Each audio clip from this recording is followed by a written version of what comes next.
Vince McMahon, he is back again. Every single step of the way, we've had obviously ousted in July for allegedly allowing himself and various colleagues to sexually assault employees up and down the company for years upon years, unchecked. So that he was ousted for, then eventually comes back in December, initiates a coup to take over the board of directors and get himself back to being reinstalled as the executive chairman of the board. That works. He's able to do that. That is no problem. Okay, sure. He says, I need to do it for us to have strategic alternatives for a sale or whatever. Okay, cool. He does that. Stephanie then leaves. That's his daughter and the wife of the head of creative, Paul Triple H Levesque, by the way, in case you didn't know. Stephanie McMahon married to Triple H and also the daughter of Vince. She decides, I'm going to resign. I'm out of here. And she's been a ghost. We don't know. She's just gone. She's just gone in the ether. Nobody asks a question about her or anything. No, it's fine. She's gone. Whatever.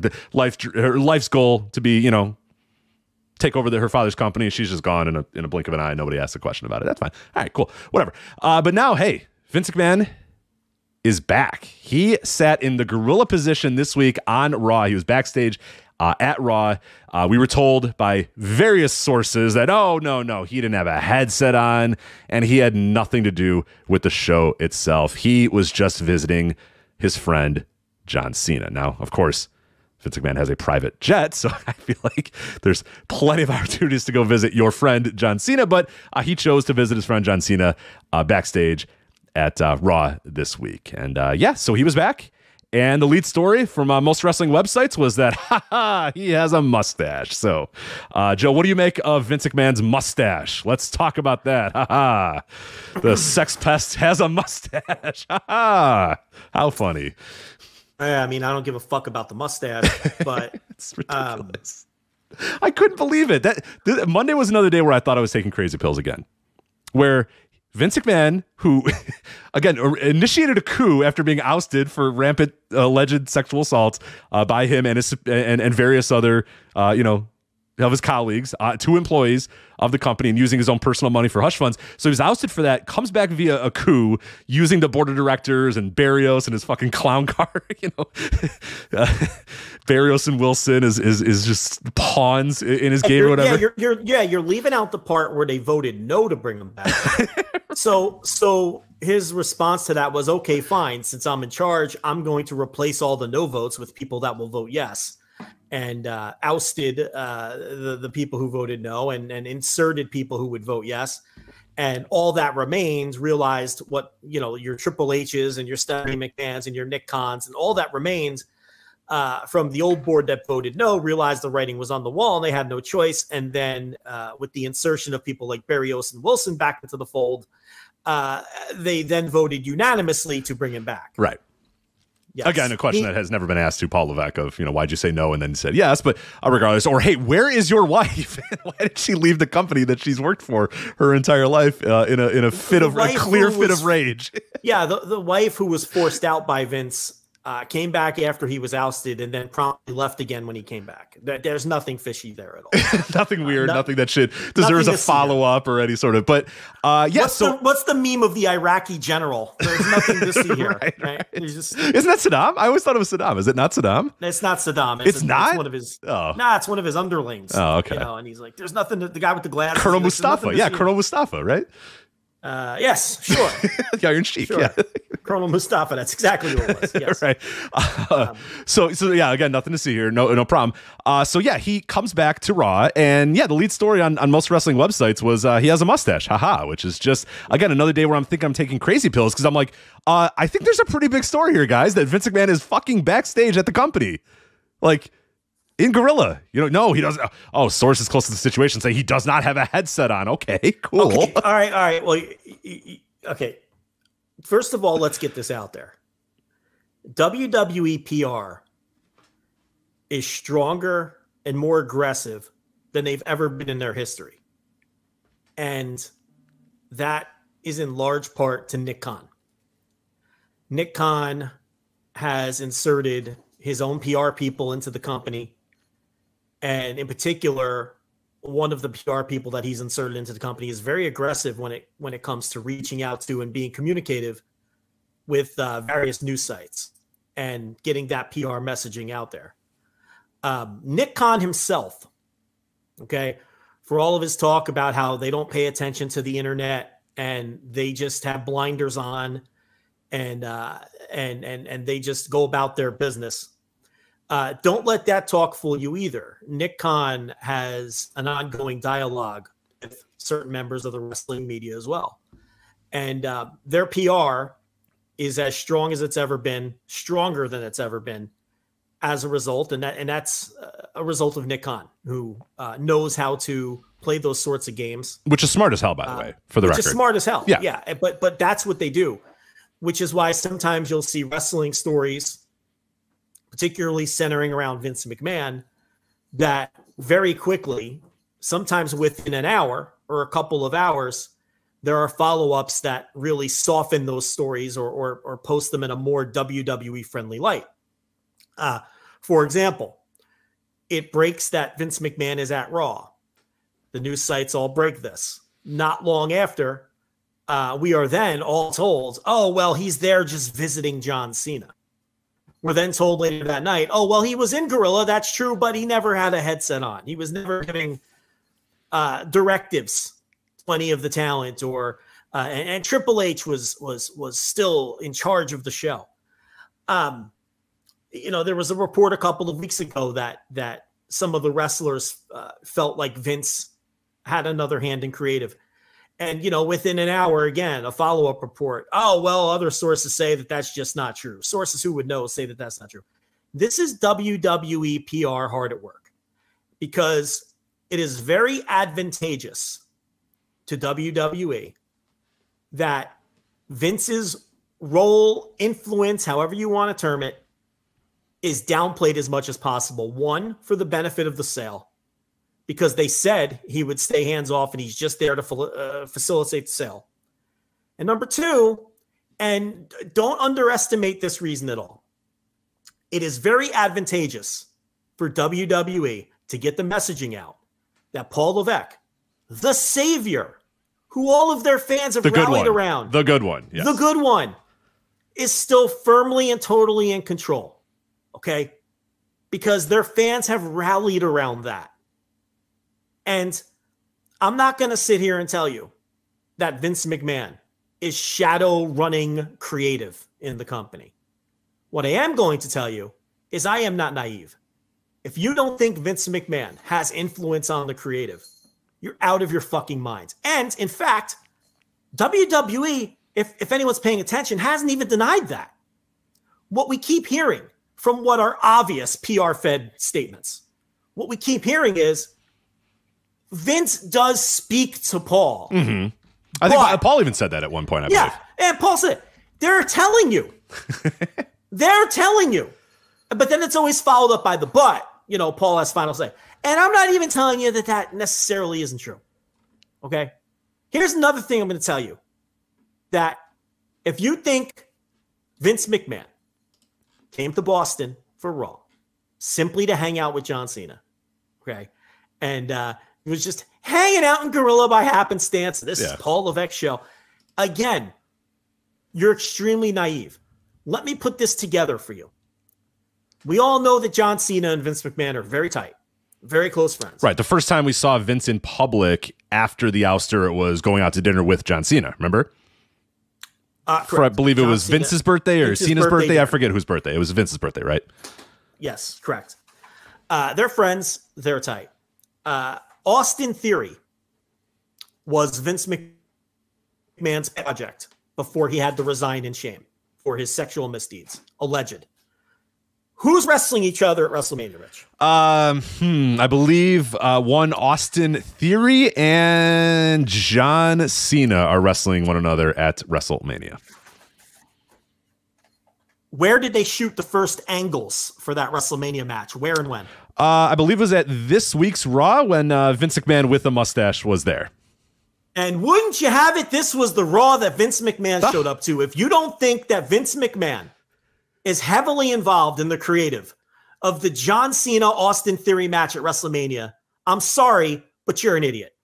That's very clearly why he was there. His pal, his pet project. I'm sure Cena wants him involved.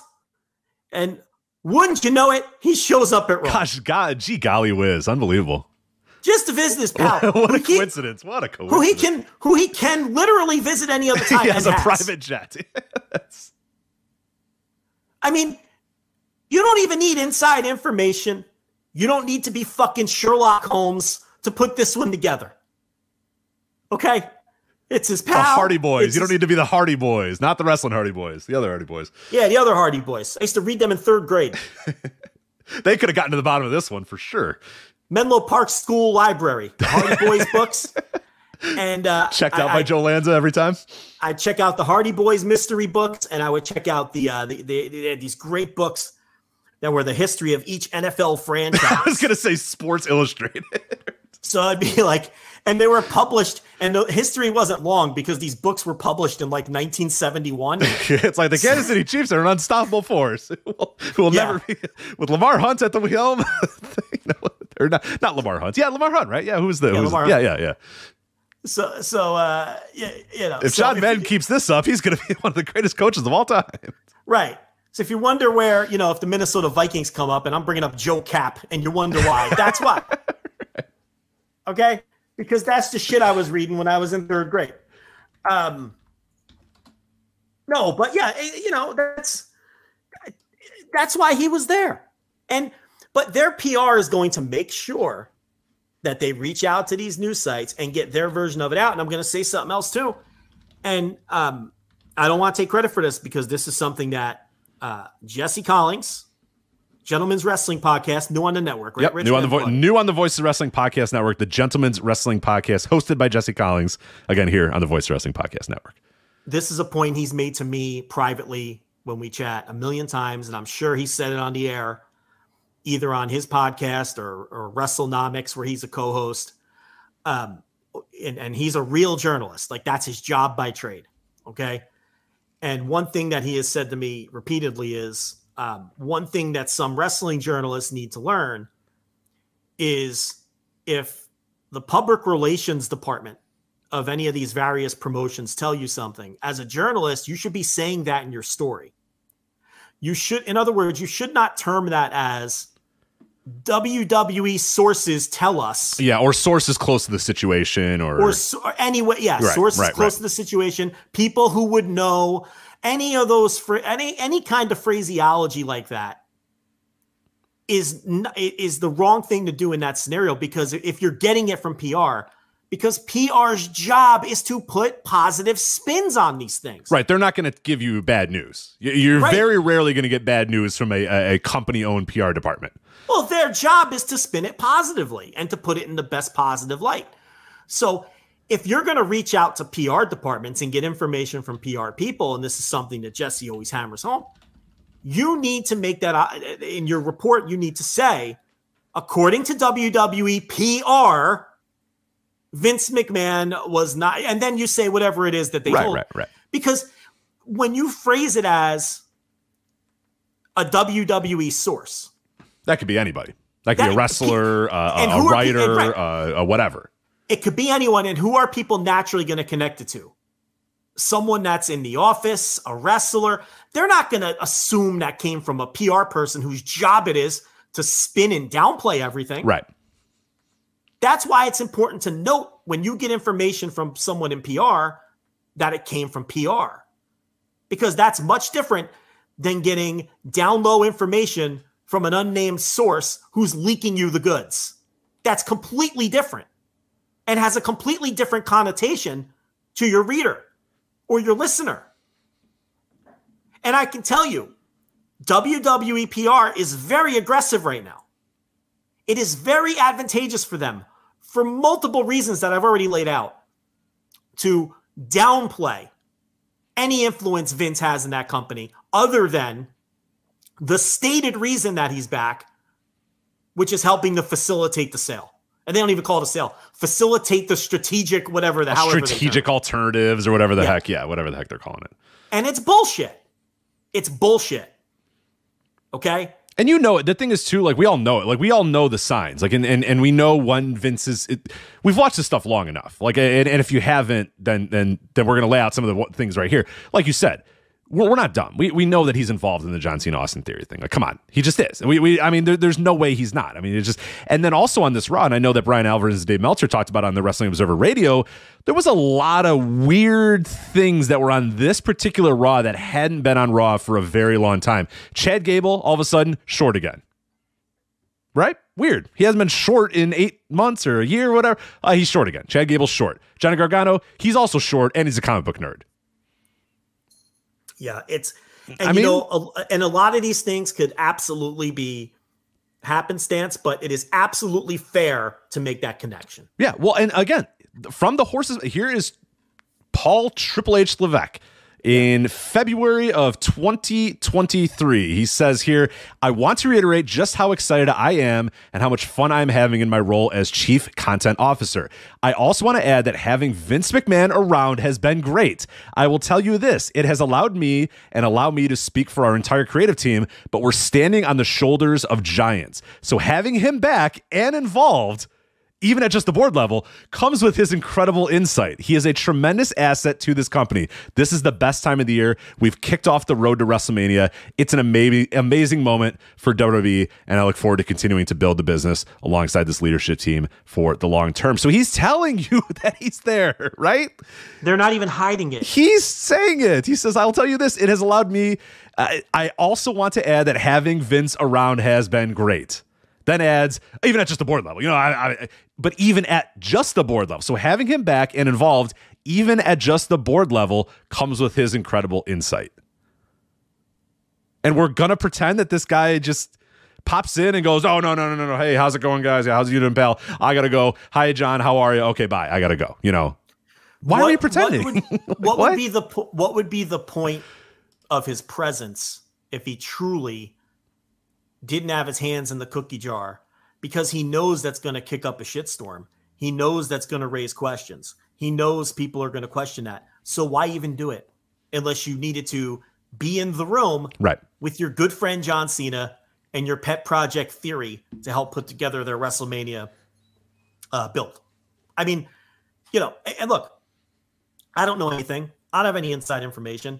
But if you're asking me, based on, what I'm seeing, what they're telling us directly, and the extent and the type of spin that their PR and that Nick Khan is putting out, I'm very confident in saying that I don't have any doubts that Vince McMahon is involved in creative.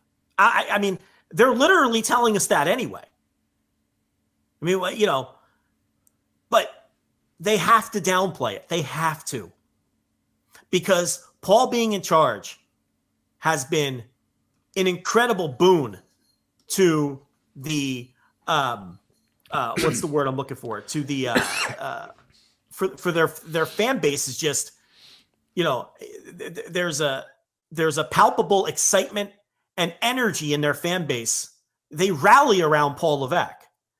And it's gotten to the point now where anything good on the show they attribute to Paul. Right. Anything bad they don't like, oh, well, that seems like it might be Vince. I have news for people. I don't know. Listen, again, I don't know who needs to hear this. It's Vince's company. Yeah. He runs shit. He can do what he wants. 80% of the stock. You know what I mean? Like, it's very much in charge. Very much in charge. So again, when their PR and when Nick Khan tell people that, oh, but ultimately Paul has final say. No, he doesn't. The guy who runs the company has final say. Always. Right. The guy who, when people said, hey, we don't really want you back, said, oh, wait, actually, fuck all of you. I'm coming back. I'm coming back. Yeah. Okay, motherfuckers. You're out. Get the fuck out of here. These two are in. I'm back.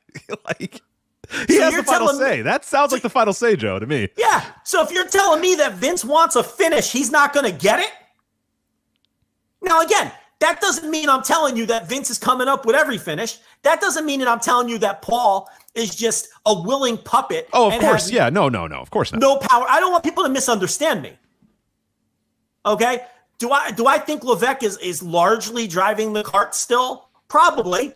Oh, and he's definitely the customer facing and probably the wrestling facing guy that's in there. But I have no doubt that a conference call happens in a week or during the week that Vince McMahon's looped into. You know what I mean? Like, no doubt in my mind. And I have no doubt in my mind that if Vince feels strongly enough about a finish, he's going to get it. It's going to go his way. It's still his company and his yeah, it's his company. I mean, that's the easiest way I can put it. I don't think people understand that. People are always like, oh, well, Vince won't come back or he can't come back. Vince can do whatever the fuck he wants. Vince can't come back. He did. He can do whatever he fucking wants. He can literally do whatever he wants. Okay? He could sign off on a sale tomorrow. He could change any finish of any match. He could change the direction of any storyline. At his whims. Paul has no say. Paul's holding on for dear life.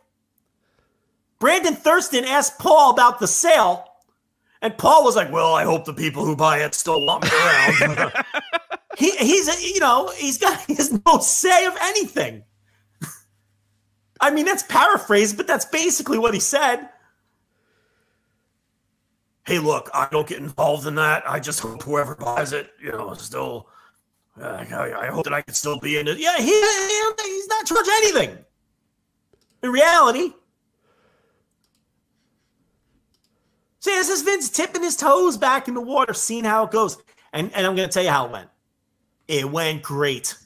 It went great, Rich, because everyone just shared the PR. Nobody pushed back. Dave Meltzer pushed back a little on audio when he said, he was in Gorilla and he didn't have a headset, but let's be honest here. Let's connect the dots. We know what's happening here. You know why? Because people can shit on Dave all they want. This man's been at it for almost 50 years. He knows. Oh, he used to talk to Vince McMahon regularly. He knows the game. He knows the game. He's going to get those same little PR messages and text messages from Nick Khan and everybody else getting, and he's just going to take them for the grain of salt they are. Because he knows. Okay? And we know. He ain't there visiting John Cena. Come on. The only people who believe that are people who want to believe that. That's all. It's nonsense. Can I put my Galaxy Brain hat on again like I did last week for MLW?